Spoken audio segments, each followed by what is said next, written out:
Welcome to the TechSource.tv. My name is Dan, and today we're doing an unboxing, and I found my table again. We're unboxing the GTX 560 from EVGA. Now this is the Superclocked edition. I wanted to get the dual fan Superclocked edition that ran at 900 megahertz. Unfortunately, it wasn't in stock. I ordered it when it was in stock, and it turned out they went missing, and it was just a misread with the computer. Now I'm going to say one thing. I'm a hardcore AMD/ATI fanboy.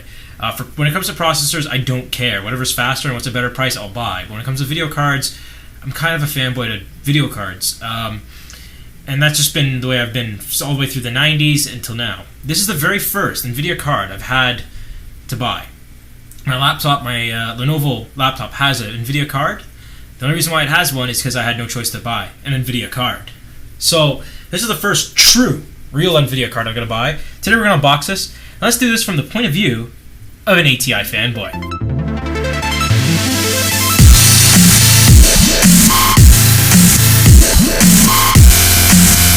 I was looking for buying this NVIDIA card, I looked no further than buying an EVGA brand. Just because I know EVGA is a great band, they have an awesome quality, and they also have a great warranty. Now, the great warranty on this card, I can't exactly recall. I might say it right on the card. But it's actually the sticker from the store I bought it is covering it. So let's first off crack open this plastic wrap for it, and so I can get to all the amazingness of this. So what EVGA has to say for themselves is they're the #1 seller of NVIDIA products, which is great. And I believe that. Honestly, EVGA is one of probably the best makers of NVIDIA cards, I think.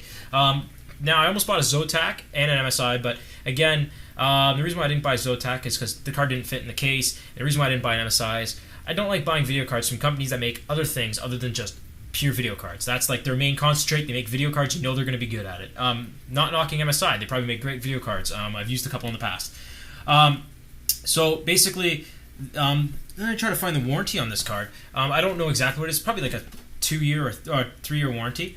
3-year warranty. It says here on the back, 24/7 tech support, which is awesome. Now, that's probably one of the biggest selling points for me from buying a product is the warranty. Also, the NVIDIA Step Up program. So once you register your product, if you want later on down the road, you can trade this card in and get like a GTX 570 or GTX 580 and just pay the difference, which is great. On the box, also they're talking about this. Got a free OC scanner. They got free overclocking tools. It shows a picture of the card. It shows also the different versions of the SC, the double SC. SSC, Superclocked, and the FTW for the win. And also, both these cards have now been discontinued as of now. You cannot find them anywhere. If you do, it's just old stock, and that's what I wanted. I wanted the Superclocked or the FTW. They weren't in stock, so I had to settle with this one. This is the 1 gig version of the GTX 560, and it's, you know what, from the benchmarks, it's a really good card. Note right in here: please do not return this to your store. Deal directly through EVGA. Cool. Here the box is. This is the weirdest packaging ever.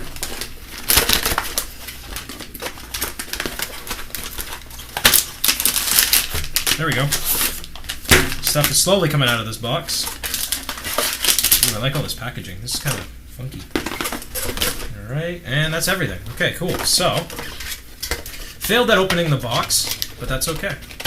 Let's close it up and tell you the ins and outs of the GTX 560. Now, I picked this card over an AMD 6870. Reason being is it's 1% faster. It's a little bit more money, but the main reason why is because it's form factor. It's a very small card. I'm going to quickly go over the accessories first, and then we'll look into the card. So in the accessories we find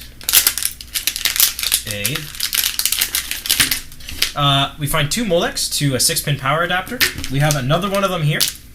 We have a mini HDMI to full-size HDMI adapter, which is great because the card has a mini HDMI port on it. And I like how EVGA actually included these. I've had a PNY card that had one of these for a GTX 570 I bought for someone, and it did not have one. It also comes with a DVI to VGA adapter, which is great to have. Most people using these cards might still be running a older LCD monitor and things like that. Now, this is a great card if you're playing 1080p games, 720p games. It's a great card for that. It's nothing crazy. It's in the $200 price range. For the money, it's an amazing card. From what I've read in reviews, I haven't benchmarked it yet, and we're going to. It comes with a driver's disc. It probably has the overclocking tools on here. I would just recommend getting MSI Afterburner. Great tool. Really like it. So you can throw this away. Graphic starting guide. I don't need this. All you do is you just put your video card in there. The GTX 500 series. It basically shows you the ins and outs of all the cards and tells you two-way, three-way, crossfire, cool things like that. We have it powered by EVGA logo, which is actually probably one of the best looking logos I've seen next to the Noctua one. It actually has like carbon fiber looking material in it. Looks pretty sweet. So that's the box. That's what it comes with. And let's get to the card. Be careful when you're opening this because it's very static friendly liking. And yeah, so we get it out of its bag. And here we go. We have the EVGA GTX 560 with the double SC cooler on it. It's a very fancy looking cooler. It's got a nice fan on it. This is a lot better than the blower style fans because this style is actually a lot quieter. Something that a lot of AMD cards, even a lot of NVIDIA cards use, but I noticed a lot of lower end NVIDIA cards use these style fans. Even the GTX 590 uses this style fan, which I think is good because it's good for a bit quieter operation. The only reason why I like the blower style fans is all the air goes outside the case, along with the dust. But they are really hard to clean though when it comes to them getting clogged dust. So there's our fan. It looks like it's an 80mm fan or a 70mm fan. We got the EVGA logo on there. We got the EVGA logo on the top. We also find one SLI bridge here for two-way SLI. Moving around to the back of the card. That new smell of new computer hardware. Love it. We got nice ventilation here for hot air to escape to your case, outside of your case. We got two DVIs, so we can do two monitors on here. We can't do three, even though it has three monitor outputs. DVI and VGA, DVI and HDMI, my bad, use the exact same controller. So you're going to need two of these to run NVIDIA 3D Surround. On the back, we got two 6-pin power plugs.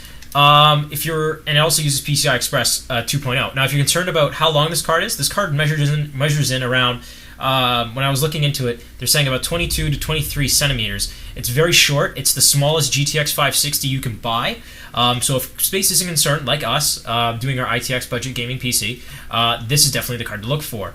So it's very small and compact, and every EVGA GTX 560 is the same size, even the most high-end versions, not the TIs.